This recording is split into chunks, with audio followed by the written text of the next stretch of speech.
Assalamualaikum warahmatullahi wabarakatuh. Alhamdulillahi rabbil alamin, wal aqibatu lil muttaqin, wal udwana ila 'alal zalimin. Asyhadu an la ilaha illallah wahdahu la syarikalah, wa asyhadu anna Muhammadan abduhu wa rasuluh, amma ba'du.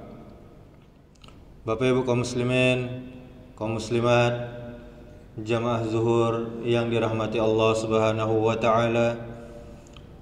Kita memuji Allah Subhanahu wa taala. Kita bersyukur kepada Allah Subhanahu wa taala sampai saat ini Allah selalu mencurahkan nikmatnya, rahmatnya, hidayahnya, ampunannya kepada kita. Kemudian salawat serta salam semoga selalu tercurahkan untuk Nabi kita Muhammad sallallahu alaihi wasallam. Allahumma salli wa sallim wa barik ala Muhammadin wa ala alihi wa ashabihi ajma'in. Bapak Ibu kaum muslimin, kaum muslimat, jamaah zuhur yang dirahmati Allah. Ada 6 keutamaan, fadilah dalam memberi nafkah, khususnya para bapak-bapak yang mencari nafkah untuk keluarganya. Apa itu? Yang pertama, nafkah kepada keluarga itu lebih baik, lebih utama, lebih afdol dari sedekah tatawwu atau salat sunnah atau sedekah sunnah. Dalam hadis dari Abu Hurairah, Nabi sallallahu alaihi wasallam bersabda, 1 dinar yang engkau keluarkan di jalan Allah, lalu 1 dinar yang engkau keluarkan untuk memerdekakan seorang budak, lalu 1 dinar yang engkau keluarkan untuk 1 orang miskin, dibandingkan dengan 1 dinar yang engkau nafkahkan untuk keluargamu, maka kata Rasul, pahalanya lebih besar dari amalan-amalan sedekah yang lainnya tadi yang disebutkan tadi. Ini hadis riwayat Muslim, nomor hadis 995. Imam Nawawi membuat judul untuk hadis ini. Apa judulnya? Yaitu keutamaan nafkah bagi keluarga dan hamba sahaya, serta dosa bagi orang yang melalaikan dan menahan nafkahnya untuk keluarganya. Dalam kitab Syarah Muslim. Kemudian fadilah atau keutamaan yang kedua, jika mencari nafkah dengan ikhlas, maka akan menuai pahala yang sangat besar. Dalam hadis dari Sa'ad bin Abi Waqqas radhiyallahu anhu, Nabi sallallahu alaihi wasallam pernah bersabda, "Innaka lan tunfiqa nafaqatan tabtaghi biha wajhallahi illa ujirta 'alaiha hatta ma taj'alu fi imra'atika."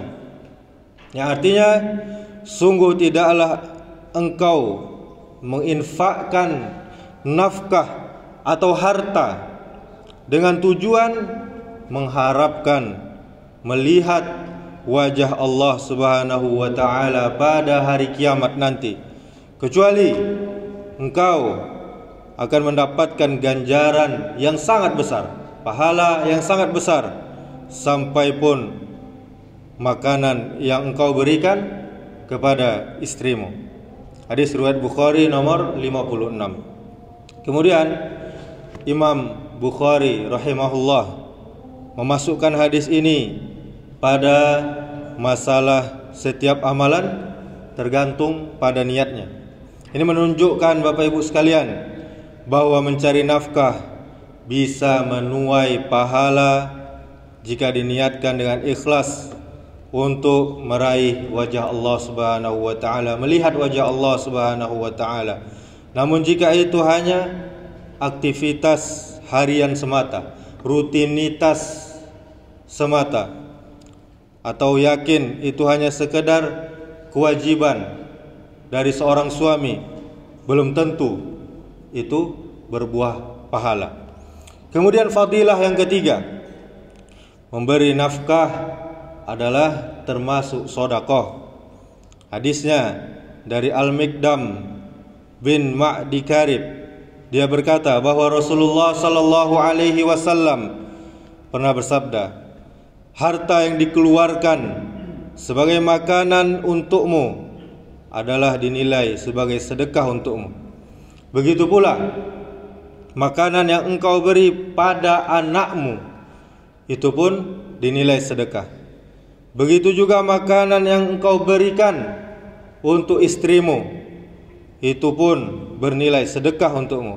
Juga makanan yang engkau beri pada pembantumu, itu juga termasuk sedekah. Hadis riwayat Ahmad. Hadis ini hasan.